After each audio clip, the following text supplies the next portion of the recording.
저 오늘 처음으로 엄마한테 화를 냈습니다. 그리고 그날 밤 엄마가 쓰러지셨습니다. 지금 이 말 듣고 뒤로 가기 누르고 싶으신 분 있으실 겁니다. 누르셔도 됩니다. 근데 오늘 제 이야기가 어쩌면 여러분 이야기일 수 있습니다. 저는 오늘 효도 잘하는 법 이야기 안 합니다. 부모님 공경하세요. 이야기도 안 합니다. 그런 이야기는 다른 채널에 가셔도 충분히 들으실 수 있습니다. 오늘은요, 왜 우리는 사랑하는 가족한테 가장 못되게 구는가? 그 이야기 합니다. 끝까지 들으시면 오늘 여러분이 가장 먼저 하고 싶은 게 생길 겁니다. 문자 한 통 아니면 전화 한 통. 자, 시작하겠습니다. 여러분, 솔직하게 대답해 보십시오. 마지막으로 부모님이나 가족한테 짜증낸 게 언제입니까? 한 달 전? 일주일 전? 어제? 사실 많은 분들이 어제입니다. 아니면 오늘 아침입니다. 그리고 그걸 기억하면서도 미안하다는 말은 아직 못했습니다. 제가 상담하면서 만난 분 이야기를 잠깐 드리겠습니다. 43살 남성분이셨습니다. 회사에서는 팀장입니다. 후배들한테 인정받고 거래처에서도 평판 좋고, 그런데 집에만 오면 달라집니다. 아버지가 뭔가 말씀하시면 귀찮다는 듯 핸드폰 봅니다. 어머니가 밥 먹으라고 하면 알아서 먹는다고요? 하며 짜증냅니다. 본인도 압니다. 내가 왜 이러지 압니다. 그러면서도 멈추질 못합니다. 이분이 저한테 이렇게 말씀하셨습니다. 선생님, 저 부모님 사랑합니다. 진짜로요.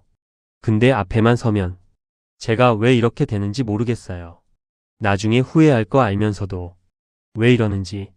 여러분, 이 마음 한 번이라도 느껴보신 적 있으십니까? 사랑하는데 못되게 구는 것, 그러고 나서 혼자 방에서 천장 바라보는 것.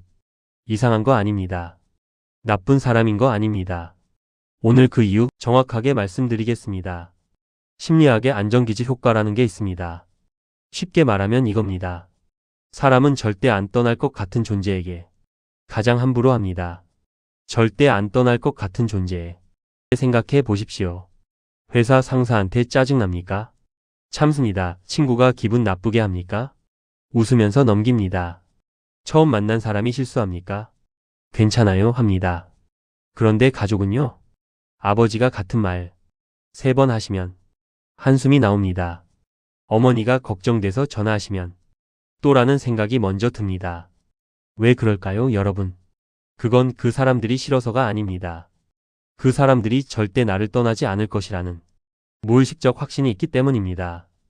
회사 동료는 언제든 관계가 끊길 수 있습니다. 친구도 멀어질 수 있습니다. 근데 부모는요? 형제는요? 배우자는요? 어떻게 해도 내 편일 거라는 확신. 그 확신이 사람을 방심하게 만들고 방심이 함부로 대하는 것으로 이어집니다. 참 잔인한 역설이죠.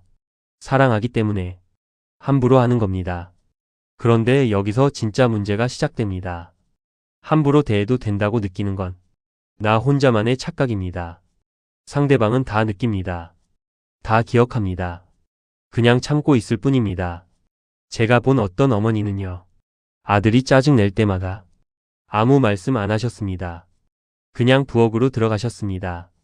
나중에 아들이 그분한테 물었습니다. 엄마, 내가 그때 그렇게 해서 많이 속상했어? 어머니가 뭐라고 하셨는지 아십니까? 아니, 근데 그때마다 한 번씩 생각했어. 내가 왜 이러고 살지? 내가 왜 이러고 살지? 이 말이 저는 아직도 잊히지 않습니다. 자식한테 상처받을 때마다 화내지도 못하고 서운하다고 말하지도 못하고 그냥 혼자서 내가 왜 이러고 살지 하신 겁니다. 여러분, 지금 내 옆에 그런 사람 있지 않습니까? 말은 안 하는데 그냥 참고 있는데 그 사람이 부엌으로 들어가거나 조용히 방문 닫을 때 우리는 그냥 지나쳤습니다. 여러분, 질문 하나 드리겠습니다. 지금 이 순간 부모님 목소리가 기억나십니까? 어떤 목소리인지, 어떤 말투인지, 전화하면 제일 먼저 어떤 말 하시는지 지금 또렷하게 떠오르십니까? 저는 한 가지 통계를 봤습니다. 부모님이 60세 이후에 자녀와 실제로 함께하는 시간을 다 더하면 평균적으로 3년이 채 안 된다고 합니다. 여러분이 학교 다니면서 부모님 옆에 있었던 시간이 몇 년입니까? 그 시간을 다 합쳐도 앞으로 남은 시간은 3년이 안 됩니다. 그리고 그 3년 안에 우리는 핸드폰 봅니다. 짜증냅니다. 귀찮아합니다. 저 아까 오프닝에서 말씀드렸죠. 평생 처음으로 엄마한테 화를 낸 날 엄마가 쓰러지셨다고. 그날 저는 저희 어머니한테 이런 말 했습니다. 엄마 왜 맨날 그래요? 제발 좀 그냥 있어요. 별거 아닌 말이죠. 근데 어머니 얼굴이 그때 어떠셨는지 저는 지금도 그게 잊히지 않습니다. 아무 말씀 안 하셨습니다.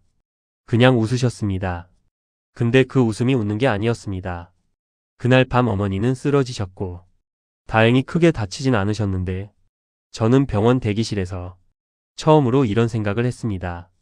만약에 그게 마지막이었으면 어땠을까? 여러분, 우리는 이상하게도 잃어버리고 나서야 알게 됩니다. 있을 때는 당연하고 없어지고 나서야 소중했다는 걸 깨닫습니다. 근데요, 꼭 잃어버려야 합니까? 저는 오늘 여러분한테 거창한 이야기 안 드립니다. 가족 여행 가세요. 매주 전화하세요. 명절엔 꼭 내려가세요. 그런 말 아닙니다. 아주 작은 거 하나만 말씀드리겠습니다. 오늘 딱 한번 고마워라고 말하십시오. 이유 없이 뭔가를 해줘서가 아니라 그냥 밥 먹다가 엄마 고마워. 전화 끊기 전에 아버지 오늘 전화해줘서 고마워요. 배우자 옆에서 그냥 고마워. 이게 왜 중요하냐면요. 고맙다는 말은 상대를 바꾸는 게 아닙니다. 나를 바꿉니다. 감사하다고 말하는 순간 내가 그 사람을 새롭게 보게 됩니다. 당연했던 사람이 당연하지 않은 사람으로. 공기가 소중한 게 언제입니까? 숨 막힐 때입니다. 그 전에 먼저 알아차리는 겁니다. 두 번째입니다. 가족한테 함부로 했다면 그날 안에 푸십시오. 많은 분들이 이러십니다. 나중에 잘하면 되지. 크게 싸운 것도 아닌데. 그냥 시간 지나면 되겠지. 근데 사람 마음이 그렇지 않습니다. 작은 상처가 매일 쌓이면 어느 날 갑자기 터집니다. 아니면 조용히 멀어집니다. 말도 없이 표정도 없이 그냥 서서히 멀어집니다. 그날 안에 한마디면 됩니다. 내가 아까 좀 심했다. 이 한마디가 쌓이던 거 다 녹입니다. 마지막으로 제가 가장 좋아하는 이야기 하나 드리겠습니다. 어떤 할아버지가 손녀한테 이런 말씀을 하셨답니다. 너 나중에 내가 기억나면 그냥 한번 웃어라. 그게 제일 고마운 거다. 손녀가 왜 그러냐고 물었습니다. 할아버지가 이러셨답니다. 살다 보면 내가 행복할 때 내가 없을 수도 있거든. 그래도 내가 웃고 있으면 나는 어디서든 알 것 같아서. 저는 이 이야기를 들었을 때 한참 아무 말도 못했습니다. 여러분, 가족이란 게 뭡니까? 피가 섞여서요? 같이 살아서요? 법적으로 묶여서요? 아닙니다. 내가 웃을 때 떠오르는 사람. 그게 가족입니다. 오늘 이 영상 여기까지 보신 분들, 지금 이 순간 누군가 떠오르시죠? 그 사람한테 오늘 연락 한번 해주십시오. 안 받다고 생각 안 했던 거 아닙니다. 말 안 했다고 마음이 없는 거 아닙니다. 그냥 오늘 한번 댓글에 지금 떠오른 그 사람 이름이나 관계만 써주십시오. 엄마, 아버지, 남편, 아내, 딸, 아들, 그 한 단어가 오늘 여러분이 영상 본 이유입니다.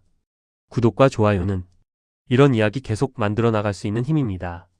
다음 영상에서 뵙겠습니다.